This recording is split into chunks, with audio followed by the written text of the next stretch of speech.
기도하겠습니다. 하나님 감사합니다. 오늘도 귀한 말씀 앞에 섭니다. 주님께서 말씀으로 우리를 인도하여 주시고 또 말씀 가운데 우리의 삶을 주님 앞에 내어드리는 귀한 시간 될 수 있도록 인도하여 주시옵소서. 감사드리며 예수님 이름으로 기도드리옵나이다. 아멘. 오늘은 마태복음 16장의 말씀을 나누도록 하겠습니다.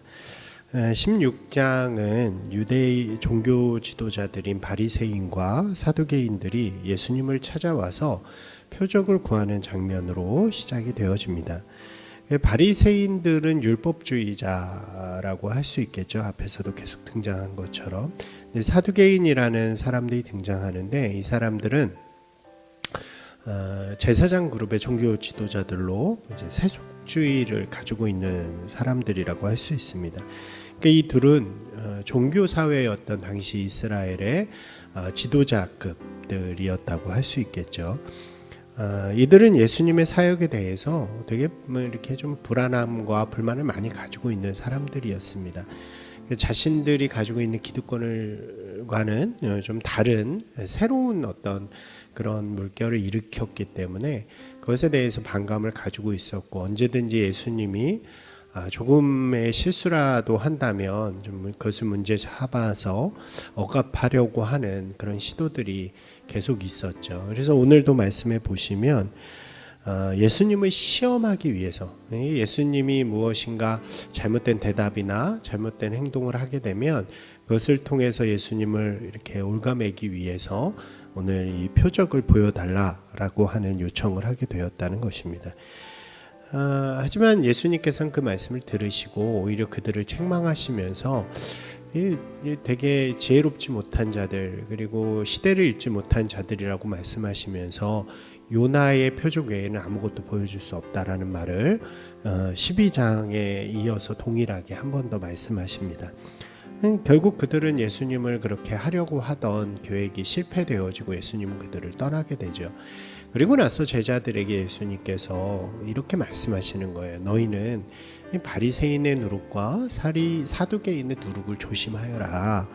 이 말씀을 이제 이 앞 장면에 이어서 했는데 이 제자들은 이 말을 잘 이해하지 못합니다. 그래서 그 누룩이라고 그러니까 빵을 생각했던 것 같아요. 그래서 자신들의 음식을 가져오지 않은 것, 그래서 지금 음식이 없는 것 때문에 예수님께서 저런 말씀하시나 보다라고 하면서 서로 이렇게 의견을 나누는 장면이 보여집니다.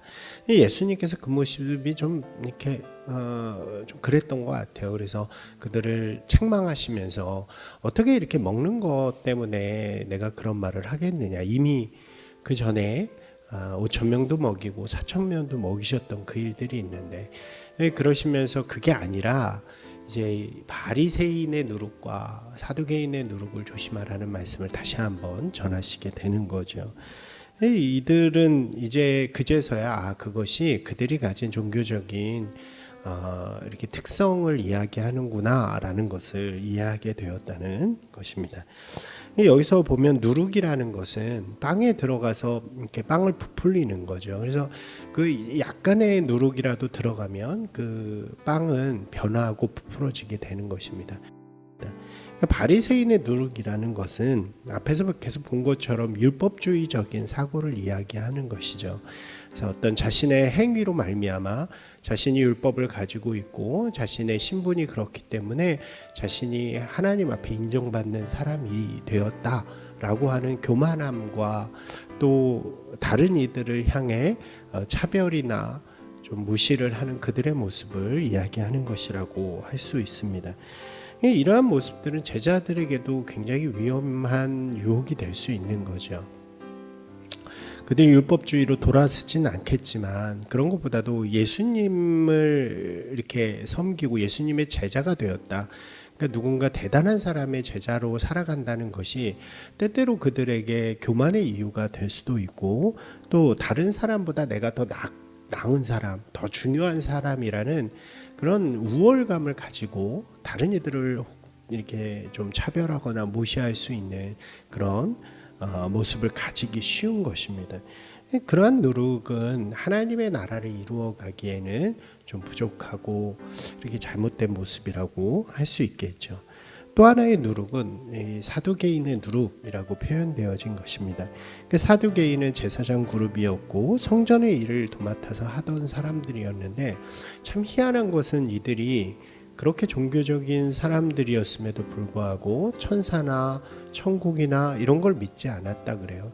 그러니까 그들에게 중요한 것은 오늘의 삶이죠. 그래서 자신들이 가진 지위, 굉장히 높은 위치에서 이렇게 재산을 축적하고 오늘을 막 이렇게 즐기면서 살아가는 것이 이들의 삶의 모습이었다고 전해집니다. 매우 세속적인 사람들이었다는 거죠. 그러니까 이들의 누룩은 바로 그러한 세속적인 욕심이라고 할 수 있습니다. 제자들에게도 이것은 동일하게 보이잖아요. 우리가 복음서들을 기억해 보시면 예수님을 통해서 자신들의 신분의 한 방에 역전을 하고 싶어하는 마음을 이들이 가지고 있기도 했고, 또 예수님께서 왕위에 오르실 때 누가 오른편 왼편에 앉을 것인가 가지고 다투기도 하고, 그러니까 아마도 이들의 기대는, 이들이 대부분은 좀 어렵고 인정받지 못하는 자들이었기 때문에 예수님을 통해서 무엇인가 이 땅 가운데서 되게 한 자리 하고 싶은 그런 마음이 한켠에 있었을 것이라고 생각이 되어집니다. 예수님께서는 그것을 주의하라, 조심하라고 분명하게 이야기하는 것이죠. 그러니까 신앙은, 예수님은 그러한 세속적인 것을 채워주는 도구가 아니라는 것을 분명하게 말씀하시는 것입니다. 오늘 이 두 누룩에 대한 말씀은요, 우리에게도 동일하게 말씀하시는 것 같다고 할 수 있습니다. 우리도 이러한 유혹에 빠질 수 있잖아요. 내가 교회를 다닌다는 것 때문에, 혹은 내가 신앙을 가지고 또 구원을 받고 믿음으로 살아간다는 것 때문에 우리 스스로를 좀 교만하게 여길 때도 있는 것 같습니다. 내가 다른 사람보다 더 낫고, 또 지금 저 세상에서 살아가는 악한 사람들은 나와 이렇게 비교할 수 없다고 생각하기도 하는 것이 우리의 모습이라고 할 수 있습니다. 그래서 차별하기도 하고 교만을 갖는 것이 우리의 모습이죠. 또 강한 유혹이 있는 것이 우리의 삶의 욕심을 믿음으로 채우고자 하는 것이 아닐까 하는 생각도 듭니다. 우리가 기도의 제목들도 그럴 때가 많잖아요. 시험이 있을 때나 혹은 뭔가 좋은 것을 얻고 싶을 때 그런 것을 믿음으로 이렇게 얻어내고자 하는 그런 마음들이 우리 가운데 있고, 또 그런 것이 우리의 삶 가운데 이루어질 때 마치 그것을 축복이라고 이야기하면서 자신이 하나님의 이렇게 축복받은 사람이다 자랑하기도 하는 것이 우리의 모습이기도 하다는 것입니다. 그러나 이것은 이 두 개의 유혹, 두 개의 누룩은 모두 신앙에 굉장히 위험한 요소라고 할 수 있죠. 실제로 이 제자들 중에 한 명도 그런 이유로 떠나기도 했고, 또 제자들도 역시 예수님의 죽음과 함께 그 자리를 도망하기도 했던 것을 우리가 볼 수 있습니다. 여러분, 우리가 이 말씀 속에서요, 나는 과연 어떤 모습으로 신앙을 가지고 있는가, 이 두 개의 누룩, 두 개의 유혹이 내 삶 가운데, 내 신앙 가운데 있지 않은가를 돌아보면서 오늘 다시 한번 이 말씀 가운데로 나아가는 저와 여러분이 되기를 소망합니다.